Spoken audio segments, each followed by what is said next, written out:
পানিহাটিতে জালে তৃণমূল কাউন্সিলর, তোলাবাজির অভিযোগে তৃণমূল কাউন্সিলর, তাকে পুলিশ গ্রেফতার করেছে। এর আগেও বারবার যে ছবি আমরা দেখেছি, বিভিন্ন জায়গায় তোলাবাজি, আর্থিক প্রতারণা থেকে দুর্নীতির অভিযোগে তৃণমূল নেতারা গ্রেফতার। এবার পানিহাটিতে তৃণমূল কাউন্সিলর, তিনি তোলাবাজির অভিযোগে পুলিশের জালে। আরো বিস্তারিত জানাবেন এই বিষয় নিয়ে প্রতিনিধি সমীরণ পাল আমাদের সঙ্গে রয়েছেন।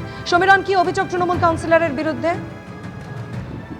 দেখো, পানিহাটি 13 নম্বর ওয়ার্ডের তৃণমূল কাউন্সিলর গোবিন্দ ওরফে জয়ন্ত দাস, এবং এই জয়ন্ত দাসের বিরুদ্ধে দীর্ঘদিন তো এলাকার বাসিন্দারা তোলাবাজির অভিযোগ করে আসছিলেন, কিন্তু পুলিশের তরফ থেকে এর আগে কোনো ব্যবস্থা নেওয়া হয়নি। এবং যেহেতু রাজ্যে পালাবদল হয়েছে এবং তারপরেই অভিযোগ দায়ের হয়েছে তার বিরুদ্ধে তোলাবাজির, এবং সেই অভিযোগের ভিত্তিতে গতকাল রাতে তাকে আটক করে জিজ্ঞাসাবাদ করা হয়।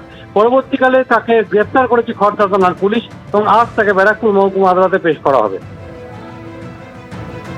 ধন্যবাদ সমীরণ।